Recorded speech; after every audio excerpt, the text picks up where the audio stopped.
To the Two Grumpy Retro Gamers, YouTube's retro gaming talking show, where you find us two talking about retro games on various different platforms. This week we're returning back to the PlayStation 2 for the second time, and we're having a look at Hitman Contracts, a game released in 2004. I'm following the target Forbes Longdon.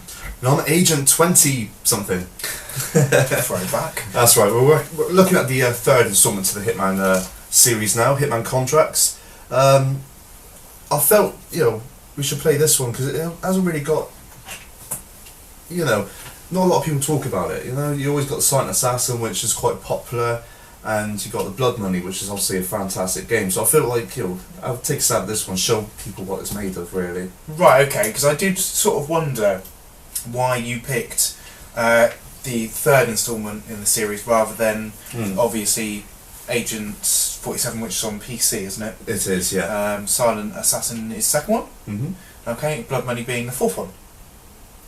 So you just went straight down the middle. I'm going to go with Hitman. It's not straight down the middle, is it? It's the second one, if anything. Straight down the middle for console terms. Yeah. So, Hitman Contracts.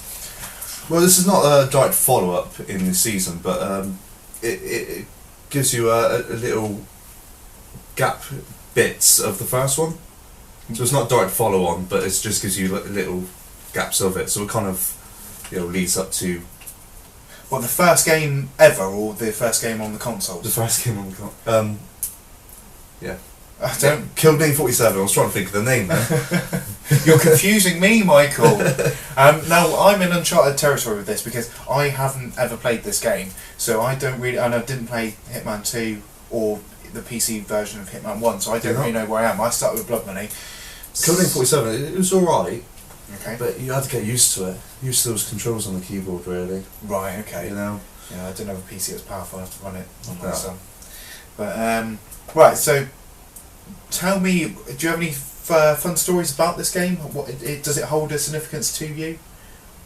Well, I just love them all of them. I played them so much. Even got a second one over there because I was wondering Silent Assassin. Contracts. I did notice that was floating around. Yeah, it's down there, but I thought I'd go with this one. But yeah, I played them so much. To me, it was a goal to get the Silent Assassin rank for each level. That was my go every day. So I just played it over and over again until I got it right. Right. And okay. Unfortunately, I haven't played it since Contracts come out, so I'm afraid I'm going to be a bit rusty on this one. Okay. He's going to have assassination rust. Let's see, ladies and gentlemen, whether the man can actually live up to the expectations required. What's happening here? Okay, right. So what the story is, he has. It starts off he was shot by a cop. He's being dragged in by somebody who's helping him. He's having flashbacks. Those flashbacks is what you're playing. What, to like the 80s and stuff? When, It could be 80s. Wham was king.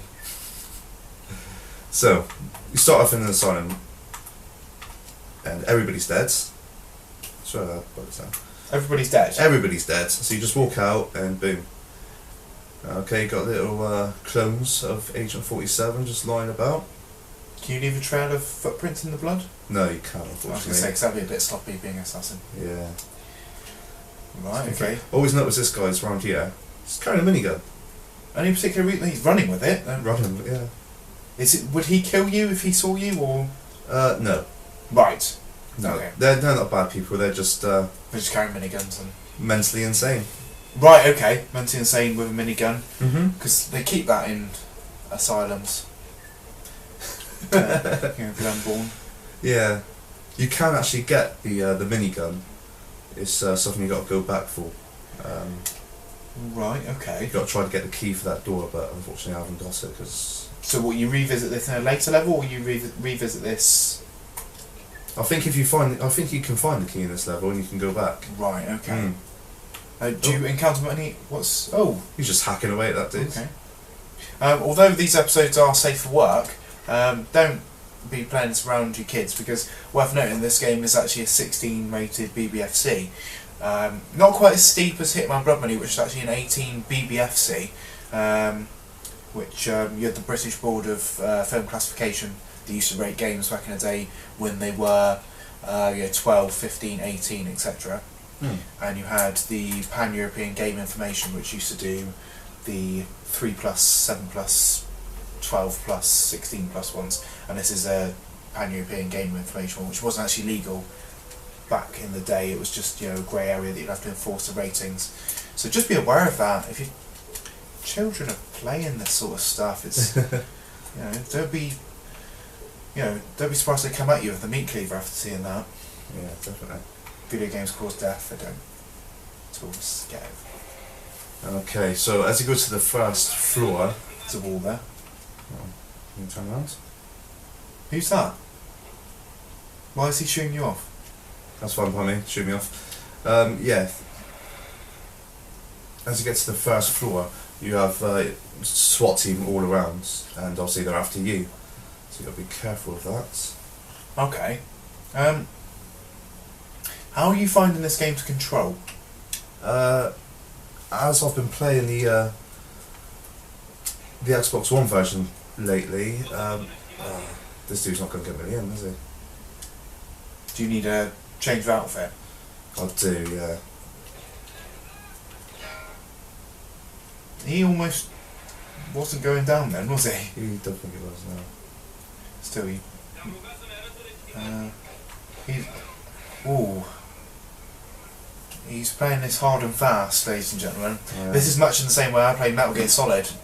You're really supposed to be creeping around in the shadows. I don't. I go in with my gun blazing. Much to my detriment, really. Okay, this isn't going to end well for you, is it? No, it's not. But I might as well give it a try. Okay. Don't worry if you do die, because as we've experienced, we've both died on Comic Zone and I've died on Cannon Fodder, so that is alright. Okay, right, you might be able to save the day now, mightn't you? Because, yeah, see, you're one of them now. Not really, because I'm stuck. Kind of jump me in between that door then. One thing that's quite cool about this game is naturally the art of espionage, where you have to dress up as particular characters in the game to gain access to different areas. Naturally, in this part, Mike managed to narrowly avoid death. Just. Is that the end of this mission? That is the end of this mission. Okay, that's well played. I want to play a little bit while you're talking away though. I must admit, I expected you to die there. Did you? No, Mr. Langerbeer, I expect you to die. To be honest, I did forget about that guy that's right there by the elevator. Okay. Shame. Right, so release date for this game. North America got this on the 20th of April of 2004, and in the EU it was the 30th of the 4th of 04. So there was only 10 days difference between North America getting it and EU, which is pretty cool considering the translations with German, French, Spanish, etc, etc. So one thing that was always quite clever about the Hitman series games was its context sensitive buttons. So for example, the X button would allow you to do many various different tasks, not requiring anything like a keyboard like Agent 47 would have had back in the day. So yeah, your X button will interact with pretty much most of the game world and tell you the various different things you can do, sometimes holding it down and then selecting whether you maybe want to open a door stealthily or put a body on the floor or something like that. I don't know, I haven't played it, so... Yeah, drag a body, change bills, things like that. Right, so I read up a little brief bit about this game, and so he's shot by an assassin in Paris, am I right in thinking That's that? right, yeah, in Paris. Okay. Right, and a lot of these missions are his flashbacks. He gets reminded of... Yeah, this is all of the this glory flashbacks. So you basically got to play along and find out what happened at the start, why he's shot, things like that. Okay. Right, so is he a target for assassination? Is that what we're thinking? Yes, yeah. Right, okay. Now, I tell you, one thing that this game does have over Blood Money What's that? is dual wielded weapons. Yes. Yeah, you can't dual wield weapons in Blood Money, can you? No. No. And Blood Money's got a sort of an upgraded weapon system, hasn't it? Whereas this one tries to get you to find weapons, doesn't it? You know, add them to your collection rather than having a massive, sprawling upgrade system. I just remembered. Don't know why I'm doing this. There's a guy in here. I've just changed his clothes. What was I thinking? Right. Okay. As you can see there, perhaps in the bottom corner, where it had the context-sensitive box, where it was numerous options that Michael could do there, like drag the body, take the clothes. Butchers don't carry guns apparently. Some of them do. Especially in New York they do. Oh yeah. No, definitely. Now... Uh-oh. And you've got a gun on you. I've got a gun on me. This could end up... Two ways. Either he'll find a gun, he'll shoot me. Okay. So he's done a barrel roll. Nice little barrel roll. Good for him. Been shot. Yeah, nice run away. So can he cheat death for the second time? I reckon I can. Is the question on everybody's minds at this moment. Right, so we've got a first person view on the game, that's cool. We have, yeah. That's pretty cool. Blood Money didn't have that, did it? It did, yeah. Oh, did All it? of them's got it, yeah. I never used that. Right, so this game came out on the PC, came out on the PlayStation 2, which is the version we're playing here, and it came out on the original Xbox. Now, some might question why we're not playing the original Xbox version of the game. Now, there really isn't much defining difference between the two versions of the game. They were, pretty much cookie cut. They were the same games. Yeah, yeah. So there's no real benefit to playing the original Xbox version anyway. So we plumped it with the PlayStation 2 version, which debatably probably sold more than the Xbox version anyway. There isn't a GameCube version of this game, even though there was a GameCube version of Hitman 2. Now, I'm putting that down to looking at the timescale of things. When Hitman 2 came out in 2002, and you had an Xbox, PS2 and GameCube version, a year later, IO Interactive were working on Second Sight, which came out for GameCube, Xbox and PlayStation 2. Now, whether it's down to the hardware itself, or whether it's coming down to the botched advertising campaign by Electronic Arts back then, but I would say the GameCube version of Second Sight didn't sell very well, so thus I believe that Hitman Contracts was never considered for the GameCube. Yeah, I thought that as well. Yeah. Which is a shame really, because the GameCube could run this quite easily. Oh yeah, definitely, yeah. Quite easily. Yeah, I think we decided on PlayStation because this is what I used to play it on. Yeah. Personally. I feel I might have mentioned the wrong game there, and I feel that I said Second Sight, and I actually mean Freedom Fighters. So don't listen to me. I mean Freedom Fighters rather than Second Sight. Second Sight's actually by Free Radical. So that's David Doak and his team. Yeah, it's okay. David Doak again, eh? Sorry, Dave. Right, we're not friends, but whatever. Right, moving swiftly on from that mistake. Right, soundtrack is composed by Jesper Kidd, and it was actually nominated in the BAFTA Game Awards, and it won in 2005 for best soundtrack. Yes, wow. It did. So it's the soundtrack? Yeah, an accolade. I can't say I took much notice on that. No, I must admit I can't think of any memorable tracks that are on the Hitman games, but one thing that the soundtrack held back for this was there was no Steam version of this game until 2014 because there was some sort of copyright infringement or lapse in copyright to do with a song called Immortal by a band called Clutch, who was sort of a North American band. Oh, right. I think they're relatively big. They've had 7 odd albums. Right. So good on them. Another thing that's worth noting is Hitman Contracts came at a time where Xbox Live and the PlayStation online service were very much beginning to pick up pace. So online gaming was very much a big thing. Whereas this game, being released in 2004, it didn't have any sort of online component to it at all, which is actually quite a brave move considering that you would have an online component to a game as well as your single player, and 9 times out of 10 the multiplayer would actually be fleshing out the overall game experience. The Hitman series didn't rely on that, and I think it's helped the game overall, not having an online side of it. So I think that's a very brave decision and very wise. Yeah. Would you have played this online? Yeah, I probably would have. Yeah? Yeah. Yeah. I don't think it could, at this early stage, would work online. It wouldn't, but no, you know, I'll still play it. Have a go. Yeah. Yeah. I suppose you could have a sprawling online world, couldn't you? And you don't really know who the assassin is. That would be pretty cool. But I mean, have you played the newest Hitman? No, I haven't. Oh, really? No. Oh, you're missing out. Don't really play new games. No, you're missing out. It's So yeah, it's definitely worth playing. Yeah? Yeah, I completed it straight away. Complete it straight away, did you? Yeah, yeah. Okay. Yeah, well, obviously I had to wait for every level to come out, but why is that? they were doing this thing where they release each episode at a certain time. Okay. Yeah, you just download it offline. Well, like a sort of season pass. Yeah, that's right. Yeah, yeah. Right. Okay. Yeah. You can buy all of them now, though. You can buy on disc now, actually. That's exactly why I don't play modern games. Yeah. No? Because That's all? No, I'm confused. You can buy it all on disc now, yeah? So every episode's on the disc. It's now on disc now. Oh, right, okay.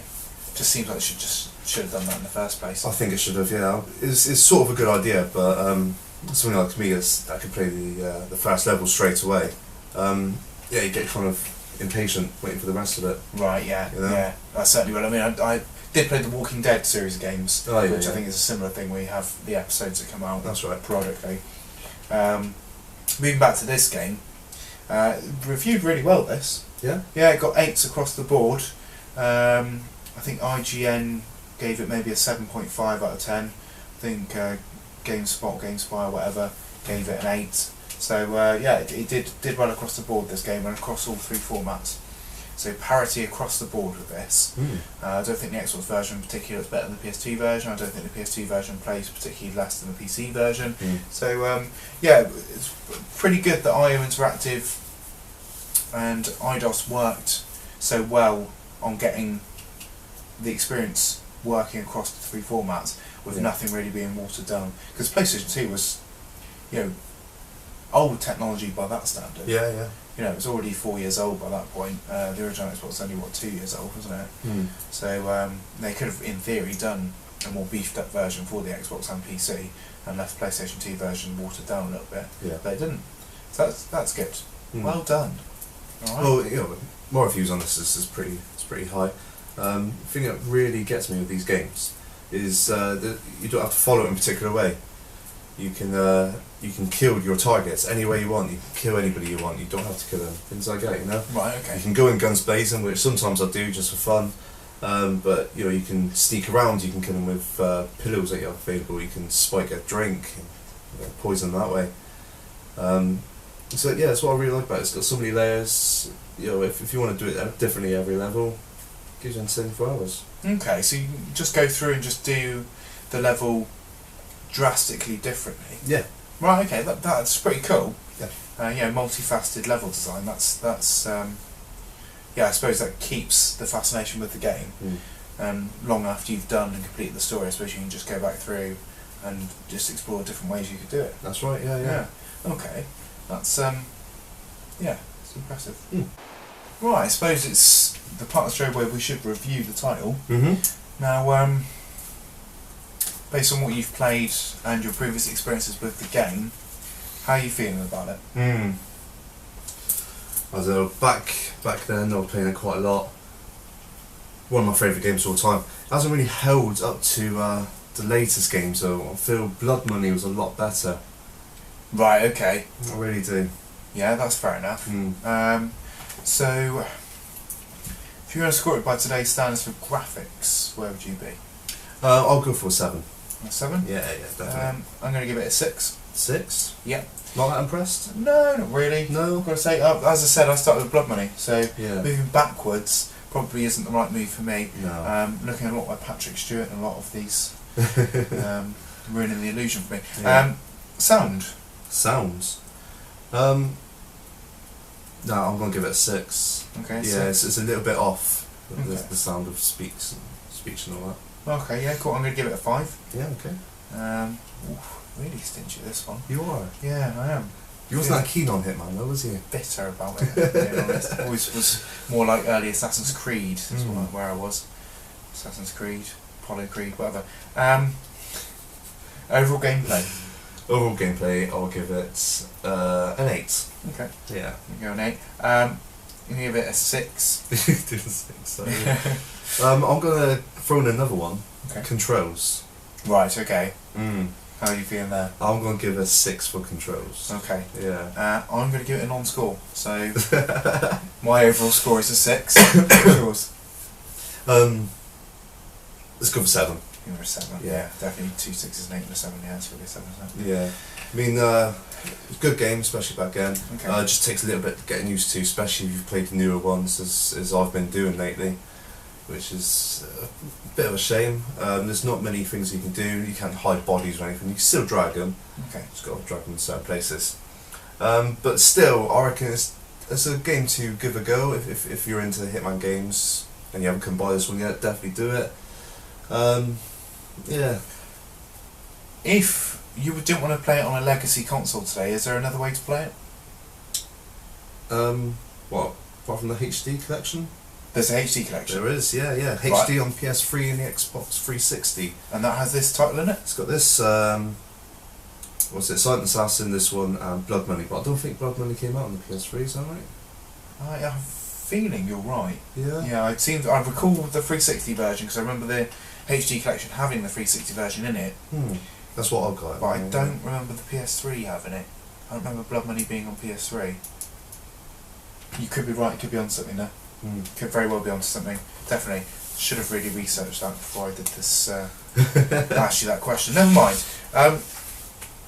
If we were going to find this particular version of the game today, how much would we be looking to pay for it? You're looking at cheap. You're looking at about $5. Really? Yeah. Okay. That's good. It's reasonable money actually. Yeah. £5. Where would we find it? Well, you can find out once. Multiple stores in Plymouth, Newton Abbot, St Austell. St Austell, And Saxeter as same well. thing. Yep. You can also find it in the tech outlet, inevitably. Go speak to Aaron Johnson, speak to Brad Parker. Those guys are brilliant. They'll fit you up this game. If they haven't got it, they'll find it for you. Also speak to Danny and Nerds. Brilliant retro store. Always find some treasures in there. Don't look for treasure, you're looking for Hitman Contracts. So You can find all the Hitman games in them because I actually found them in there. there we go. So, has this come from, or is this your own copy? This is my own copy. That's your own copy. Yeah, It's yeah. a personal copy of the game. I didn't own it. Michael did. Bought this one brand new. What do you have underneath it? Brand new when that came out. Did you? Yeah. Good work. How much did you pay for it? Oh God, I think it was 30 odd at the time. It's a lot of money. A lot of money. So 30 quid. 30 quid well spent back then? Yeah, definitely. Got your money's Yeah. worth? Good. So if it's a retroactive review, you'd probably give it a 9. Yeah. Excellent. That's good. Right, couple of shout outs, part of the episode. I'm going to throw a shout out to our friend Spike, who has our episodes on in the background while he's doing other stuff. Fair enough. Gets us a view, it's all good. Christian Pease, again, sticking with us. Whether you're watching the episodes all the way through or sticking with it to certain points, it's good that people are clicking on it, getting the view count up. It'd be nice if people could share our stuff around. That'd be absolutely great. You don't have to, but it just would be nice. Shout out to Dave Chalmers as well, a good old friend of ours, who watches a few of the episodes where he can, so we appreciate that. Everybody that's battling out in the comment section as well.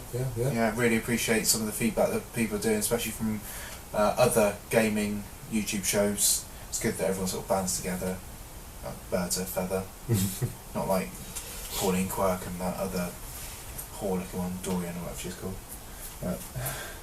Have you seen her lately? I don't think she's aged since the No, she program. hasn't at all. She hasn't. I think she's some kind of mutant. Good old lady. Yeah. Anything? Where do you want to go? What have you got to say? Have you got any shout outs? Have you got maybe a clue into what the next episode's going to hold? Or talk to me. Be the oracle. I think for the next episode we need to go a little bit back in time go to like an arcadey game, you know, SNES, NES, something like that, you know. Okay. Going back to Nintendo again, are we? Yeah, I think so. Yeah, done quite, you know, Microsoft, PlayStation. Mm-hmm. Yeah, let's get back there.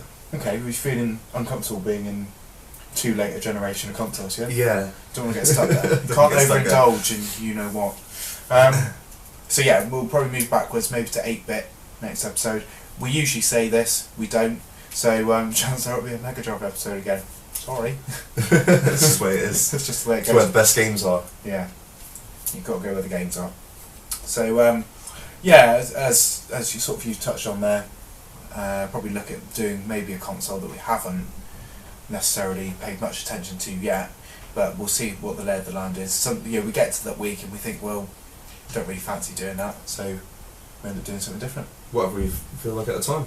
Exactly. That's what gaming is all about. Yeah. We might not feel like doing, a copy of DuckTales on the NES. We might decide that we want to do Crazy Taxi on the Dreamcast. Imagine that. Imagine that. Yeah. Just imagine that. I think it's going to be Dreamcast, I reckon. I've got a feeling I can see the sparkle in your eye when it comes to Dreamcast. Boyhood dream, innit? Dreamcast. Boyhood dream. Right, okay, so again, thank you for sticking with this episode. If you haven't, then go bollocks. But you're not going to hear it anyway, yeah. No, so. Makes no difference to us in general. So I've been Forbes London for this episode. I've been Mike and Forbes. I feel I'm getting a bit drunk, mate. Good. Whiskey! Whiskey! See you next game. See you next game.